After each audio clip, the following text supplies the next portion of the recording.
जय हिंद दोस्तों। Railway NTPC और ग्रुप डी की परीक्षाएं बहुत ही नज़दीक हैं और इन सभी की तैयारी आप लोग बहुत बेहतरीन तरीके से कर रहे हैं, ऐसा हम उम्मीद करते हैं। आज की क्लास में हम लोग 10 महत्वपूर्ण सवाल करने वाले हैं जो कि आपके रेलवे के एग्ज़ाम में, एनटीपीसी या ग्रुप डी के एग्ज़ाम में पूछे जा सकने वाले सवाल हैं और ये प्रीवियस ईयर के ही सवाल हैं, तो इनसे आपको अंदाज़ा भी लगेगा कि इस टाइप के सवाल आ जाएंगे आपके एग्ज़ाम में। ठीक है, चलिए बेहतरीन तरीके से इस पूरे क्लास को करेंगे हम लोग। वीडियो में शुरू से अंत तक बने रहिएगा। पहला सवाल देखिएगा, मिश्रण से रिलेटेड है। बहुत बढ़िया, बहुत बेहतरीन सवाल है ये। इसमें क्या बोला गया है, एक बाल्टी में दूध और पानी को 2 और 1 के अनुपात में मिलाया जाता है। यदि दूध और पानी का अनुपात 1 और 2 करना हो तो मिश्रण में पानी की कितनी मात्रा मिलाई जानी चाहिए। बहुत ध्यान से इसको देखें। यहाँ पर क्या बोला है कि दूध और पानी का, ठीक है, तो हमारे पास यहाँ पर मिल्क लिख लीजिए, ठीक ना, और यहाँ पर वाटर लिख लीजिए, वाटर यानी पानी। तो अभी जो अनुपात है वो कितने का है, 2 और 1 का रेशियो है। बाद में रेशियो करना कितना है, 1 और 2 का करना है। ठीक है, 1 और 2 का रेशियो यहाँ पर करना है। कह रहा है कि दूध और पानी का अनुपात 1 और 2 करना हो तो मिश्रण में पानी कितनी मिलाई जानी चाहिए। सिर्फ पानी मिलाया जाना है, बाकी आपका दूध नहीं मिलाया जाना है। तो जब दूध नहीं मिलाया जाना है तो शुरू में और बाद में दूध की क्वांटिटी या फिर दूध की रेशियो सेम होनी चाहिए, है ना। तो यहाँ पर देख लीजिए कि दूध आपका 2 और 1 है, मतलब 2 के रेशियो में है, लेकिन बाद में दूध आपका 1 हो गया, तो इसको बराबर करिए ना भाई। यहाँ पर बराबर कैसे कर सकते हैं, यहाँ 2 है, यहाँ 2 बना सकते हैं कि नहीं, 2 से इसमें मल्टीप्लाई करके बना सकते हैं। तो इस वाले पूरे में 2 का मल्टीप्लाई कर दीजिए, तो यहाँ 2 से मल्टीप्लाई करेंगे तो ये हो जाएगा 2 और 2 दूना ये हो जाएगा 4। मतलब सीधे सीधे आप देख सकते हैं कि अब ये रेशियो नहीं रहा, हमने एक नया रेशियो बना लिया। तो दूध आपका 2 का 2 ही है, लेकिन पानी 1 से 4 हो गया। 1 से 4 हो गया मतलब कितना मिलाया गया है, पानी 3 यूनिट मिलाया गया है। 3 यूनिट पानी मिलाया गया है। अब आपको इसी 3 यूनिट की वैल्यू हमको निकालनी है, ठीक ना। अब यहाँ पर सवाल कुछ ऐसा दिया है, आप ऑप्शन को देखेंगे तो आपको बाल्टी के हिसाब से दिया है, ठीक है। तो पहले ये बताइए कि एक बाल्टी में दूध और पानी को 2 और 1 के अनुपात में मिलाया गया है। मतलब एक बाल्टी में शुरुआती तौर पर दूध और पानी मिलाकर टोटल कुल बाल्टी में कितना हो जाएगा, यहाँ पर बताइए। तो 2 और 1 3 यूनिट हो जाएगा, ठीक है। तो अब हमको 3 यूनिट ही मिलाना है पानी। 3 यूनिट का मतलब क्या, 3 यूनिट का मतलब यहाँ पर 1 बाल्टी के बराबर, ठीक है। ये वाला जो 3 है वो इस बाल्टी का कितना हिस्सा है, इस बाल्टी का, क्योंकि ये 3 आपका बाल्टी कहला रहा है, ठीक है। तो मतलब ये जो 3 है, इस 3 का पूरा पूरा एक हिस्सा है, यानी 1 बाल्टी है पूरी की पूरी, ठीक है। तो सीधे सीधे यहाँ पर 1 पूरी बाल्टी आपको पानी मिलाना पड़ेगा, मतलब 3 यूनिट मिलाना पड़ेगा, तब जाके यहाँ पर पानी का रेशियो दूध और पानी का रेशियो 1 और 2 हो पाएगा। समझ में आई बात, बहुत अच्छे तरीके से आपके दिमाग में बैठ गया होगा कैसे सवाल को लगाना है। आगे चलते हैं प्रश्न नंबर 2 पर। चलिए देखिएगा, यहाँ पे दूसरा सवाल बहुत बेहतरीन सवाल है, 2022 में पूछा हुआ प्रश्न है।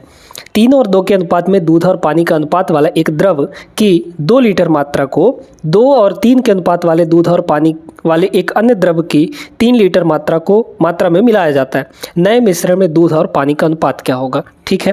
पहले वाले में दूध और पानी का अनुपात यानी कि मिल्क और वाटर का जो रेशियो है वो 3 और 2 है, ठीक। दूसरे वाले में यहाँ पर मिल्क और वाटर का रेशियो कितना है, 2 और 3 है। तो आप दोनों में से किसी एक चीज़ को ही पकड़िए, ठीक है। दोनों में किसी भी एक चीज़ को पकड़िए, किसी एक को यहाँ पर लेकर चलना है, या तो दूध को या फिर पानी को, ठीक है। तो बताइए कि इसमें दूध कितना होगा। मान लीजिए कि हम दूध को लेकर चल रहे हैं, ठीक है। तो दूध इसमें कितना होगा बताइए। तो दूध का यहाँ पर कितना है, 3 यूनिट है। टोटल कितने में से, 3 और 2 5 में से, यानी कि 3/5 हिस्सा यहाँ पर दूध है पहले वाले में। दूसरे वाले में दूध कितना है, 2/5 हिस्सा है ना। दूसरे वाले में कितना दूध है यहाँ पर, 2/5, क्योंकि ये 2 है और टोटल 3 है यहाँ पर, ठीक। अब इनको मिलाया जाता है, तो ओवरऑल जो मिश्रण बनेगा उसमें हम लोग दूध मान लेते हैं कि x यूनिट है, ठीक है। अब इसका कितना यूनिट मिलाया गया है, मतलब कितना लीटर, क्वांटिटी कितना है, यहाँ पर एलिगेशन लगा रहे हैं, ध्यान से सुनते जाइएगा। तो पहले वाले का 2 लीटर, यानी पहले वाले का यहाँ पर 2 लीटर और दूसरे वाले का 3 लीटर लिया जा रहा है, तो यहाँ पर 3 हो गया। अब इसको सॉल्व करना है दोस्तों, कैसे करेंगे सॉल्व, है ना। तो ये जो बीच वाला है, अगर बीच वाले की वैल्यू नहीं पता होती है तो हम लोग सीधे क्या करते हैं, यहाँ पर इस x को लेंगे। वैसे यहाँ पे जो नीचे होता है ये क्वांटिटी का रेशियो होता है, 2 और 3 के रेशियो में, है ना। तो देखिए इस x की जो वैल्यू होगी डायरेक्टली यहाँ से हम लोग निकाल सकते हैं, कैसे, इन दोनों की मल्टीप्लाई, तो 3/5 का 2 से मल्टीप्लाई करेंगे तो 3 दूना 6/5 हो जाएगा, तो यहाँ पे हो गया 6/5, ठीक है। प्लस यहाँ पर देखिए इन दोनों की फिर मल्टीप्लाई, तो यहाँ पर 3 दूना 6, 6/5 यहाँ पर भी हो गया, ये भी 6/5 हो गया। और डिवाइड में, पूरे के डिवाइड में हम लोग रखते हैं इन दोनों रेशियो का सम, तो 3 और 2 यहाँ पर 5 हो जाएगा, तो नीचे हो गया 5, ठीक है। ऊपर कितना होगा, 6 6 12, 12/5, तो यहाँ हो गया 12/5, है ना। और डिवाइड का 5 यहाँ पर है तो ये डिवाइड का 5 यहाँ पे आ जाएगा, मतलब ये हो गया टोटल आपका सीधे सीधे 12/25, ठीक ना। ये बताइए कि हमने जो यहाँ पे लिया था ये दूध लिया था, यहाँ पर भी दूध लिया था, तो ओवरऑल जो आएगा वो भी तो दूध ही होगा, मतलब दूध आपका कितना है 12/25 है, 12/25 है, 25 मतलब टोटल, ठीक है। तो बताइए यहाँ पर अब जो मिश्रण आया है उसमें मिल्क और वाटर का रेशियो पूछा गया है ना, नए मिश्रण में मिल्क और वाटर का रेशियो पूछा गया है। तो यहाँ पर 25 में 12 यूनिट तो आपका मिल्क है, 25 में 12 यूनिट तो आपका मिल्क है, दूध है, और 25 में जब 12 यूनिट मिल्क है तो वाटर कितना होगा, 25 - 12 यानी कि 13 यूनिट हो जाएगा, है ना। तो यहाँ पर 13 हो गया, मतलब 12 और 13 का रेशियो आएगा। ऑप्शन नंबर सेकंड यहाँ पर बिल्कुल सही आंसर होगा। क्लियर हो गया था। आगे चलिए प्रश्न नंबर 3 पर। चलिए देखिए यहाँ पर भी अब एलिगेशन से ही बनेगा। क्यों बनेगा, क्योंकि एक क्वांटिटी को दूसरे क्वांटिटी से मिलाया जा रहा है, मिश्रित किया जा रहा है, तो डेफिनेटली यहाँ पर हम लोग एलिगेशन लगा सकते हैं। कह रहा है सेब के रस और संतरे के रस वाले एक मिश्रण में 20% सेब का रस है, ठीक है। फिर दोनों रस वाले एक अन्य मिश्रण में, अब यहाँ पर दूसरा जार है, ठीक है, उसमें 30% संतरे का रस है। दोनों मिश्रणों को एक निश्चित अनुपात में मिलाया गया, जिसकी वजह से निर्मित नए मिश्रण में सेब के रस और संतरे के रस का जो अनुपात है वो 4 और 3 का हो गया। अंतिम मिश्रण में पहले मिश्रण और दूसरे मिश्रण का अनुपात निकालिए, ठीक है। देखिए समझिए, यहाँ पर अब हम लोग या तो संतरे का रस को पकड़ लेंगे या फिर सेब के रस को पकड़ लेंगे, लेकिन किसी एक को ही लेकर चलना है। देखिए यहाँ पर कह रहा है कि सेब के रस और संतरे के रस वाले एक मिश्रण में 20% सेब है, तो हम लोग एप्पल को लेकर चलते हैं, ठीक है। तो पहले मिश्रण में एप्पल की क्वांटिटी कितनी है, 20% है। दूसरे मिश्रण में एप्पल की क्वांटिटी कितनी होगी भाई, 30% संतरा है, तो दो ही चीज़ें हैं, संतरा का रस और सेब का रस। तो जब 30% संतरा है उसमें, तो 70% आपका सेब होगा, क्योंकि दोनों मिलाकर 100% होंगे, है ना। तो सेब कितना हो गया, 70% हो गया, क्योंकि सेब को लेकर चल रहे हैं और इसी को लेकर अंतिम तक चलेंगे, ठीक है। अच्छा, अब दोनों मिश्रणों को एक निश्चित अनुपात में मिलाया गया, जिसकी वजह से निर्मित नए सेब में सेब के रस और संतरे के रस का जो अनुपात है वो 4 और 3 का हो गया। एक काम करते हैं दोस्तों, यहाँ पर हम लोग एक काम करते हैं कि भाई यहाँ पर सेब कितना है, 4 यूनिट है ना। यहाँ पर देख लीजिए, सेब का रस और संतरे का अनुपात बोला है, तो सेब कितना है, 4 यूनिट है। टोटल कितने में से, 4 3 7 में से, ठीक है। तो मतलब सेब यहाँ पर 4/7 यूनिट है, फ्रैक्शन के फॉर्म में दिया है। हम लोग इनको भी फ्रैक्शन ले लेते हैं। ये 20% है, 20% का मतलब फ्रैक्शन कितना होगा बताइए तो, 1/5 होता है ना। 20% का मतलब क्या होता है, 1/5 हो जाता है। तो इसको भी फ्रैक्शन के फॉर्म में ले लीजिए, क्योंकि ये हमारा फ्रैक्शन दिया गया है, तो इसको हम लोग फ्रैक्शन के फॉर्म में ले लेंगे, ठीक है। तो यहाँ पर कितना हो जाएगा, 20% यानी 1/5, और यहाँ पर 70% था, तो 70% का मतलब 7/10 हो जाएगा। ये क्लियर है। और जो ओवरऑल मिश्रण हमारा प्राप्त हुआ है, दोनों अलग अलग मिश्रणों को मिलाने पर जो उसमें सेब का अनुपात है वो 4/7 हिस्सा है। तो ओवरऑल यहाँ पर सेब का 4/7 हो गया। अब कह रहा है कि इस वाले मिश्रण को और इस वाले मिश्रण को किस अनुपात में मिलाया गया है, तो बस क्या करिए, यहाँ पर या तो पहली बात इसको सिंप्लीफाई कर लीजिए, ठीक है। सिंप्लीफाई करेंगे तो कैसे हम लोग सिंप्लीफाई कर सकते हैं, सुनते जाइएगा। यहाँ पर डिनोमिनेटर में 5 है, 10 है और 7 है, तो 5, 10 और 7 का ले लीजिए एलसीएम, आ जाएगा 70 हमारे पास, ठीक है। कितना आ गया, 70 आ गया, है ना। 70 का इसमें गुणा करिए, तो 70 का जब इसमें गुणा करेंगे तो 70/5 यानी कि 14 हो गया। तो नया एक बना रहे हैं, ठीक है, यानी कि 14 हो गया। यहाँ 70 का गुणा करेंगे तो यहाँ 70 का गुणा करिए, 70 का गुणा करिए तो 0 0 कट जाएगा, 7 7 49 आ गया, तो यहाँ पे 49 हो गया, ठीक। बीच में क्या होगा, यहाँ 70 से गुणा करेंगे तो 70 से, तो 10 चौके 40 हो गया, तो यहाँ पे हो गया आपका 40। अब लगा दीजिए एलिगेशन, इनको एलिगेशन यहाँ पर भी लगा सकते थे भाई, 1/5 और 4/7 का डिफरेंस लेके यहाँ लिख देते, 7/10 और 4/7 का डिफरेंस लेके यहाँ लिख देते और रेशियो ले लेते, वही आपका आंसर हो जाता, ठीक है। लेकिन ऐसे कर लिए हैं तो आसान होगा। देखिए यहाँ डिफरेंस लेंगे, कितना हो जाएगा 26, ठीक है, ये हो गया आपका 26 और इन दोनों का डिफरेंस यहाँ पर 9 हो जाएगा, मतलब 9:26 आ जाएगा। ऑप्शन नंबर डी इसका राइट आंसर होगा। बहुत बढ़िया सवाल था। आप चाहें तो यहाँ पर संतरे के रस को लेकर भी कर सकते हैं, ठीक है, आएगा आंसर वही। क्लियर हो गया। आगे चलिए बढ़ते हैं चौथे प्रश्न पे। चौथा सवाल ये रहा आपके सामने। इस सवाल को भी एलिगेशन से बना सकते हैं। दो मिश्रण है जिसमें ए और बी के संगठन निम्नलिखित हैं। मिश्रण ए में तांबा और टिन का जो रेशियो 1 और 2 है। मिश्रण बी में तांबा और टिन का अनुपात तांबा और टिन ही है, 1 और 3 है। यदि दोनों मिश्रणों को समान मात्राओं में मिलाया जाता है, यहाँ पर जो ए और बी की क्वांटिटी है ना, दोनों मिश्रणों को जब आपस में मिलाया गया तो उनकी इक्वल क्वांटिटी लेकर मिलाया गया है और एक नया मिश्रण सी तैयार किया गया है। इस सी मिश्रण में तांबे और टिन का अनुपात क्या होगा? बहुत अच्छा सवाल। देखिए यहाँ पर हम लोग बात करते हैं मिश्रण ए की और यहाँ पर बात करते हैं मिश्रण बी की, ठीक है। मिश्रण ए में किसी योग के ले लीजिए, तांबे को ले लीजिए या फिर टिन को ले लीजिए, किसी को भी ले लीजिए। चलिए हम लोग तांबा को उठाते हैं, ठीक है। तो तांबा कितना है? 1 यूनिट है, ठीक है। तांबा कितना है यहाँ पर? 1 यूनिट है। टोटल कितने में से यहाँ पर? 1 और 2 3 में से, तो 1/3 हिस्सा आपका तांबा है। इस वाले में तांबा कितना है? 1/4 हिस्सा है, ठीक है, 1/4 हिस्सा है। ओवरऑल हमको नहीं पता है, ओवरऑल हमको नहीं पता है, लेकिन इस ए और बी को समान मात्रा में जब मिलाया गया है तो उनकी क्वांटिटी का रेशियो हमको पता है। समान मात्रा का मतलब मान लीजिए कि 1-1 यूनिट मिलाया गया है, दोनों को 1-1 यूनिट के रेशियो में मिलाया गया है, ठीक है, तो रेशियो बराबर हो गया। और यहाँ पर आपका नया एक मिश्रण प्राप्त हो रहा है जिसको सी नाम दिया गया है। इस सी में हमको बताना है तांबा और टिन कितना होगा, ठीक है। आ जाइए यहाँ पर, अब लगाइए इसमें एलिगेशन। तो एलिगेशन लगाने के लिए अब बीच वाला नहीं पता है तो बीच वाले की वैल्यू कैसे निकालेंगे? x इक्वल टू क्या हो जाएगा? इन दोनों को मल्टीप्लाई, तो सीधे सीधे 1/3 है ना, प्लस इन दोनों की मल्टीप्लाई तो 1/4, ठीक है, और डिवाइड में कितना हो जाएगा? इन दोनों का सम, यानी 1 और 1 कितना हो जाएगा? 2 हो जाएगा यहाँ पर। इसको सॉल्व करेंगे, 4 एकम 4, 3 एकम 3, तो 4 3 7 हो गया ऊपर, और नीचे हो जाएगा 4 3 12 और नीचे 2 है तो 12 दूना हो गया 24, तो 7/24। यानी कि बीच में आपका तांबा जो है, क्योंकि यहाँ तांबा लिए थे यहाँ भी तांबा लिए है, तो तांबा आपका कितना हो गया? 7/24 हो गया। हमको तांबा तो पता है ना, कॉपर हमको पता है, कॉपर हमको पता है, और यहाँ पर है टिन, ठीक है। तो कॉपर कितना है? 7 यूनिट है, टोटल कितने में से? 24 में से। तो जब कॉपर आपका 7 है तो टिन कितना होगा? 24 में से 7 घटा लीजिए, तो 24 में जब 7 घटाएंगे तो यहाँ पर 17 आ जाएगा, तो 7:17 आएगा आपका आंसर, माने कि ऑप्शन नंबर बी होगा। समझ में आया? अब उम्मीद करते हैं कि एलिगेशन मेथड लगा लेंगे सवालों में।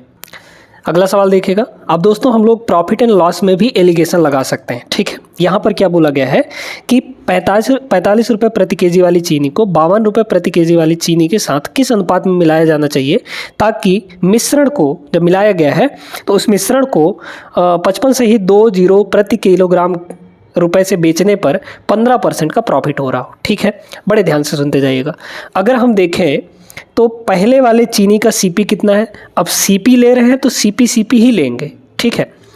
तो यहाँ पर सीपी कितना है, ठीक ना, चूँकि जब भी प्रॉफिट एंड लॉस की बात आती है तो डिवाइड में आपका सीपी होता है और सीपी लेंगे यहाँ पर एलिगेशन लगाने के लिए। तो सीपी कॉस्ट प्राइस कितना है? पहले वाले का 45 रुपये पर केजी, ठीक है, 1 किलो का 45 रुपये। दूसरे वाले मिश्रण का 52 रुपये प्रति केजी, 52 रुपये प्रति केजी। लेकिन तीसरे वाले जब मिलाया गया है तो ओवरऑल का सीपी हमको नहीं पता है। क्यों नहीं पता है?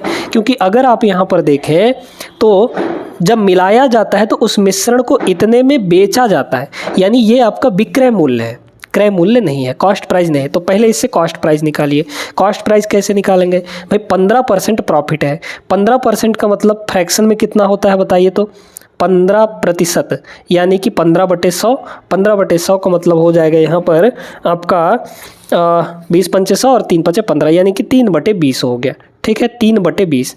तो ये तो आपका सीपी होगा, ये कॉस्ट प्राइस होगा, और ये आपका प्रॉफिट है। तो सीपी प्लस प्रॉफिट आपका सेलिंग प्राइस होता है ना। तो 20 और 3 कितना हो जाएगा? 23 हो जाएगा। तो यहाँ पर 23 हो गया। 23 यूनिट की वैल्यू आपको यहाँ पर 55.20 दी गई है, ठीक है। क्या 23 से कट जाएगा? यहाँ पर 23 दूना 46 और यहाँ पर कितना हो जाएगा? 23 दूना 46 है ना, 1 यूनिट की वैल्यू कितनी आ जाएगी बताइए तो, 23 दूना 46, फिर बचा आपका यहाँ पर 9, तो 23 3 चौके 12, हाँ 23 चौके 92, मतलब 2.4 आ गया, 2.40 यहाँ पर आ जाएगा। ठीक है, 1 यूनिट की वैल्यू। हमको CP चाहिए, मतलब 20 की वैल्यू चाहिए, तो 20 का वैल्यू निकाल लीजिए, कितना हो जाएगा, इसमें 2 को मल्टीप्लाई कर दीजिए, तो 2 का अगर मल्टीप्लाई करेंगे हम लोग तो 4.8 हो जाएगा। ठीक है, और 0 भी है, तो 4.8 का मतलब यहाँ पर 48 हो गया, तो 20 की वैल्यू 48 हो गई। क्लियर हो गया। तो जो मिश्रण है उसका CP कितना आ गया, उसका CP यहाँ पर 48 रुपये के बराबर आ गया, जो कि एग्जैक्टली बीच में होगा, क्योंकि मिश्रण का है, ओवरऑल का है ये CP। अब यहाँ पर लगाइए एलिगेशन, एलिगेशन लगाते ही आपके सामने आंसर आ जाएगा। इन दोनों का डिफरेंस कितना आ गया, 3 के बराबर। इन दोनों का डिफरेंस कितना है, 52 48, 4 का है ना, तो बस क्वांटिटी का रेशियो आ गया, मतलब पहले वाले को 4 के रेशियो में लेना चाहिए और दूसरे वाले मिश्रण को 3 के रेशियो में लेना चाहिए। 4 3, option number C correct answer हो जाएगा। समझ में आया कि नहीं, अच्छे से आगे बढ़िए। अगला प्रश्न देखिएगा, एकदम सिंपल सा, एकदम बहुत आसान सा प्रश्न है। 35 लीटर के एक मिश्रण में दूध और पानी का अनुपात 4 और 1 है। मिल्क और वाटर यहाँ पर कितना है, 4 और 1 के रेशियो है। टोटल मिश्रण है कितना, यहाँ पर 35 लीटर का है। अब इसमें कह रहा है कि इस मिश्रण में 7 लीटर पानी और मिलाने पर दूध और पानी का अनुपात क्या हो जाएगा। बताइए दोस्तों, अगर देखा जाए तो टोटल मिश्रण हमारा कितना है, 35 लीटर है। ठीक, रेशियो में टोटल मिश्रण कितना होगा, दूध और पानी मिलाकर 4 1 5 यूनिट, मतलब 5 की वैल्यू यहाँ पर कितनी है, 35 है, तो 1 की वैल्यू कितनी होगी, 7 हो जाएगी। ठीक है, 1 की वैल्यू 7 हो गई, मतलब यहाँ पर इस 4 की वैल्यू कितनी होगी, 1 की वैल्यू 7, तो 4 की वैल्यू 4 7 28 है ना, ध्यान से देखते जाइए। और इस 1 की वैल्यू, तो 1 की वैल्यू तो 7 है। ठीक है, तो मतलब 35 लीटर के मिश्रण में 28 दूध है, 28 लीटर और 7 लीटर यहाँ पे पानी है। अब कह रहा है 7 लीटर पानी और मिला दो भैया, दूध तो नहीं बदला, दूध तो नहीं मिलाया जा रहा है, यानी 28 का 28 है, इसमें 7 और मिला दीजिए, तो 7 पहले से था, 7 और मिला देंगे पानी, तो टोटल यहाँ पर 14 हो गया। अब रेशियो देख लीजिए कितना हो गया, तो यहाँ पर 14 दूना 28, 14 1 कम 14, मतलब 2 और 1 का ratio, option number B is the right answer. ठीक है ना, आगे चलिए। ये भी बहुत बढ़िया सवाल है, इसमें भी मिलाना जुलाना हो रहा है, तो इसका मतलब इसमें भी एलिगेशन लगा सकते हैं। देखिए, एक दुकानदार 13.5 है प्रति केजी वाले गेहूं की 30 किलोग्राम मात्रा, क्वांटिटी 30 किलोग्राम है। ठीक है, तो पहले वाले का CP कितना है, कॉस्ट प्राइस यहाँ पर कितना है, ध्यान से देखते जाइए, 13.5 है। ठीक है, देखिए फिर यहाँ पे कह रहा है कि दूसरे वाले का यहाँ पे कॉस्ट प्राइस कितना है, 18.15 है ना। अब इनको किस रेशियो में मिलाया गया है, तो यहाँ पर रेशियो है, सॉरी देखिएगा यहाँ पर कि पहले वाले को 30 के, ठीक है, पहले वाले को 30 kg और दूसरे वाले को यहाँ पर 20 kg मिलाया गया है। तो ओवरऑल का जो मिश्रण का कॉस्ट प्राइस है वो निकाल लीजिए। तो नीचे तो आपका रेशियो होता है ना, क्वांटिटी का रेशियो, तो क्वांटिटी का रेशियो लेंगे तो यहाँ पर 0 से 0 कट जाएगा, है ना, तो मतलब आपका हो कितना गया, यहाँ पर ये कट गया, ये कट गया। ठीक है, अब लगाइए यहाँ पर एलिगेशन, तो बीच वाले की वैल्यू निकालनी है, यानी x की वैल्यू निकालनी है। तो x का वैल्यू क्या आएगा, x की वैल्यू हो जाएगी इन दोनों का मल्टीप्लाई। ठीक है, इन दोनों का मल्टीप्लाई कितना होगा, तो 3 6 18, ध्यान से देखते जाइए, 1 बचा, 3 5 15, 15 1 16, 6 हासिल 1 और 13 2 39, 1 40 हो गया, तो 40.68 प्लस यहाँ देखिए इन दोनों को मल्टीप्लाई करेंगे तो 18 दूना 36, 36.30 हो जाएगा, है ना। इन दोनों को मल्टीप्लाई करेंगे तो डिवाइड में आपका क्या होता है, 3 2 5 हो जाएगा। ठीक है, ऊपर वालों को जोड़ लीजिए तो कितना होगा, यहाँ पर हो जाएगा आपका 6 3 9 और 8 हो गया, है ना। और इन दोनों को जोड़ेंगे 40 और 36 को तो आपका 76 हो जाएगा, मतलब यहाँ पर 76.98 बटे 5। सॉल्व करेंगे इसको, सॉल्व मत करिए अभी, ठीक है, अभी ऐसे ही रहने दीजिए। तो कॉस्ट प्राइस आपका जो ओवरऑल मिश्रण है, कॉस्ट प्राइस इतना आ गया। देखिए 30% का लाभ लेना है, तो 30% का जब लाभ लेना है तो कितने में बेचेंगे, 130% में। ठीक है, क्योंकि भाई कॉस्ट प्राइस तो 100% होता है, ठीक ना। तो जब 100% कॉस्ट प्राइस है तो हमको चाहिए 30% का लाभ, यानी बेचेंगे कितने में, 100 + 30 यानी 130% में। तो कॉस्ट प्राइस का सीधे सीधे आप 130% निकाल लीजिए, प्रतिशत यानी डिवाइड बाई 100। ठीक है, अब इसको सॉल्व करेंगे तो हमारे पास आंसर आ जाएगा और कुछ नहीं होगा। ठीक है, यहाँ पर हम लोग क्या करते हैं कि इसको 5 से डिवाइड ही कर देते हैं, है ना। तो 5 से अगर डिवाइड करेंगे तो 5 से अगर डिवाइड करेंगे तो 15 × 5 = 75, तो 15, ठीक ना, 15 × 5 = 75, 1 बचा, तो 15.1 बचा, तो यहाँ 19 हो गया, तो 5 × 3 = 15, फिर बचा 4 तो 48 हो गया, 5 9 45 और इंटू का यहाँ पर 13 है, डिवाइड का भी 10 बचा हुआ है, मल्टीप्लाई कर लीजिए तो 13 ये 40 मान लीजिए ना, इसको सीधे सीधे आप 40 कर लीजिए। चलिए 4 ले लेते हैं, तो 13 चौके 52, 52 को हो गया 2 आपका, बचा यहाँ पर 5। ठीक है, ध्यान से देखते रहिएगा। फिर 13 पच्चे 65, 65 और 5 70, 70 का यहाँ पर 0 हो गया, बचा 7 आपका। ठीक ना, 7 बचा। फिर 13 एक कम 13, 13 और 7 आपका 20 हो जाएगा, तो ये हो गया 20 बटे यहाँ पर 10 है, तो 200 बटे 10 यानी कि अप्रॉक्सीमेटली 20 के बराबर आ जाएगा। क्लियर है सभी को? 20 के बराबर यहाँ पर आपका आंसर हो जाएगा। तो उम्मीद करते हैं समझ आ गया होगा कौन सा ऑप्शन होगा यहाँ पर, ऑप्शन नंबर ए। कितने में बेचना चाहिए उसको? 30% का प्रॉफिट लेने के लिए 20 रुपये में बेचना चाहिए, 20 रुपये प्रति केजी के हिसाब से। समझ में आया ना? आगे बढ़िए अगले प्रश्न पर। अब ये जो सवाल है दोस्तों, ये आपका LCM HCF का सवाल है बहुत बढ़िया सवाल।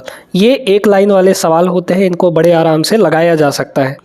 तो आप डायरेक्टली इसमें देखिए क्या करेंगे, आपको दिया है 2 संख्याएं, उनका रेशियो दे रखा है। ठीक है, तो यहाँ पर रेशियो कितना दे रखा है? 15 और 11 का रेशियो दे रखा है दोनों संख्याओं का।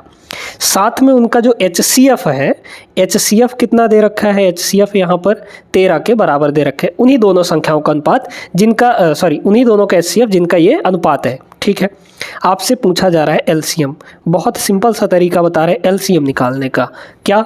तब जब आपको अनुपात दिया हो संख्याओं का 2 का, ठीक है, ये 2 के लिए ही लागू होगा ये ट्रिक, और साथ में HCF दिया हो, तो आप क्या करिए, इन दोनों अनुपातों का मल्टीप्लाई कर लीजिए, यानी कि 15 गुणा 11, ठीक है, और यहाँ पर 13 का भी मल्टीप्लाई कर दीजिए, यानी HCF का भी मल्टीप्लाई कर दीजिए, तो सीधे सीधे ये हो जाएगा। क्या करना है आपको LCM निकालने के लिए?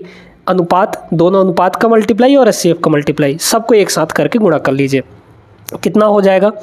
तो यहाँ पर आपका ये हो जाएगा, अगर मल्टीप्लाई करें तो देखिए, पहले 15 और 13 का अगर मल्टीप्लाई करें तो 15 और 13 के बीच में क्या आता है? 14 आता है ना, 14 आता है। 14 के स्क्वायर 196, 196 में 1 घटा दीजिए तो 195 हो जाएगा, 195। 15 और 13 का मल्टीप्लाई 195 गुणे 11 है।